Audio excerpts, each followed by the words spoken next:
Tình yêu mù quáng được biết đến là một trong những kiểu tình cảm tiêu cực. Nó khiến con người ta phụ thuộc vào đối tác, vào một mối quan hệ đến mức quên cả bản thân. Dưới đây là một vài dấu hiệu nhận biết bạn có phải đang mù quáng trong tình yêu hay không. Nghĩ, nhớ nhung người yêu một cách điên cuồng. Một trong những biểu hiện dễ nhận thấy của người mù quáng trong tình yêu là bạn nghĩ về người yêu mọi lúc, mọi nơi. Trong tất cả các thời gian, hình ảnh về người yêu choáng hết tâm trí bạn. Làm gì, ăn gì, nghĩ gì, trong đầu bạn cũng hiện lên bóng dáng của người ấy. Và hệ lụy kéo theo việc nghĩ về người yêu mọi lúc, mọi nơi, nó sẽ ảnh hưởng trực tiếp đến các vấn đề khác trong cuộc sống của bạn như học tập, làm việc, gia đình. Tất cả mọi thứ đều bị bạn bỏ lơ, thiếu tập trung hoặc làm không hiệu quả, chỉ vì suy nghĩ về nửa kia quá nhiều đến mức mụ mị đầu óc.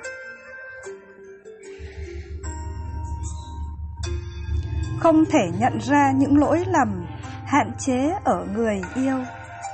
Tình yêu mù quáng là khi bạn lao đầu vào yêu một người mà không thể nhận ra người ấy có tốt hay không. Bạn không quan tâm đến việc họ đã mắc lỗi lầm gì, có điểm hạn chế hay nét tính cách nào không hợp với mình. Bạn bỗng nhiên trở thành một người mù trước đối tác. Thêm vào đó, bạn tự tạo ra quá nhiều ảo tưởng về người yêu và đặt trọn vẹn niềm tin của mình vào những ảo tưởng vẽ ra đó. Đây cũng là một biểu hiện của tình yêu mù quáng. Người rơi vào tình yêu mù quáng sẽ không thể nhìn thấy con người thật của nửa kia. Tất cả những gì bạn nghĩ về người ấy chỉ là con người lý tưởng mà bạn tưởng tượng. Một con người với điều hoàn mỹ nhất mà bạn mong đợi, hoặc đã loại bỏ hết những tính xấu. Trầm trọng hơn, ngay cả khi nửa kia mắc sai lầm, tổn thương bạn vẫn không thừa nhận đó là những biểu hiện có vấn đề. Cần xem lại, bạn vẫn dành trọn tình yêu thương cho nửa kia, tìm cách quên đi hoặc tảng lờ trước các vết xước mà họ đã gây ra cho mình. Bạn đang bị ảo tưởng sức mạnh về quyền lực của bạn trong mối quan hệ. Bạn tự tưởng tượng ra viễn cảnh hàng đêm anh ấy muốn nói chuyện với bạn. Nhưng câu trả lời của bạn là bạn không quá rảnh. Nhưng rồi, bạn lại là người không rời mắt khỏi màn hình, đếm từng giây xem anh ấy mất bao lâu mới trả lời tin nhắn của bạn.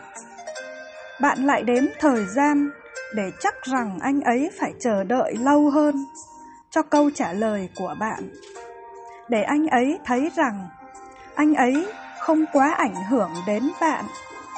Và ai cũng biết rằng trong mối quan hệ, người ít quan tâm hơn là người có quyền lực hơn. Không có chuẩn mực nào là anh ấy mất 1 phút để trả lời, thì em sẽ mất 1 phút 30 giây để làm điều tương tự. Bạn hãy cứ trả lời nếu bạn muốn làm điều đó, và đừng để bất kỳ một lịch trình nào giới hạn bạn. Giả vờ tình cờ đi ngang qua nhà chàng để xem anh ấy có ở nhà hay không. Đây có thể được gọi là sự rình rập cấp độ 1. Bạn sẽ làm gì nếu anh ấy thấy bạn? Chào và vẫy tay với người ấy, quay xe lại và từ bỏ suy nghĩ này đi nhé bạn gái. Bạn thường xuyên ghé thăm các trang mạng bạn bè của người ấy để tìm những hình ảnh ăn chơi tối hôm trước của họ. Mục đích của bạn là muốn biết tất cả về anh ấy.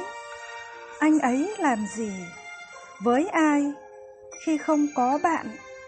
Nếu bạn đang làm những hành động tương tự, sự thật là bạn đã quá mù quáng trong tình yêu mất rồi. Mỗi khi anh ấy cầm điện thoại của mình vào nhà vệ sinh, bạn khẳng định rằng chàng đang có ý đồ che giấu bạn. Bạn đang có suy nghĩ quá nhiều không?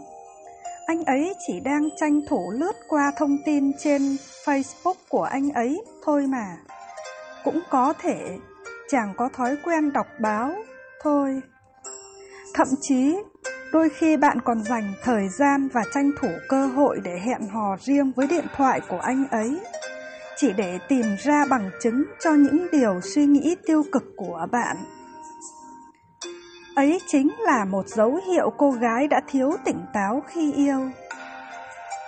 Bạn nói dối về tin nhắn của bạn trai cũ để đánh thức lòng ghen tuông của chàng, bởi vì bạn nghĩ rằng một chút ghen tuông sẽ làm thăng hoa hơn mối quan hệ của hai người.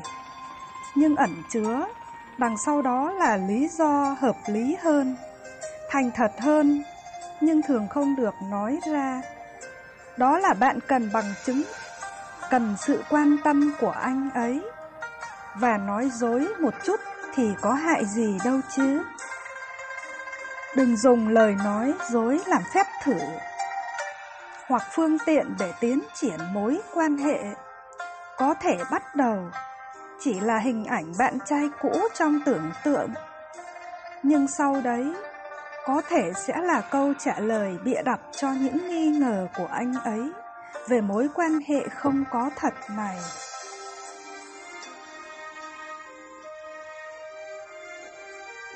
Chưa nói đến, bạn bè của bạn chỉ thấy một phần nhỏ mối quan hệ của hai bạn. Vì vậy, lời khuyên của họ không hẳn đã thấu đáo, sẽ là đổ thêm dầu vào lửa. Nếu lời khuyên đó đến từ người phụ nữ hoàn toàn không hiểu chuyện. Mặc dù vậy, lời khuyên vẫn là lời khuyên, và nó vẫn rất quý giá vì nó đến từ những người quan tâm đến bạn.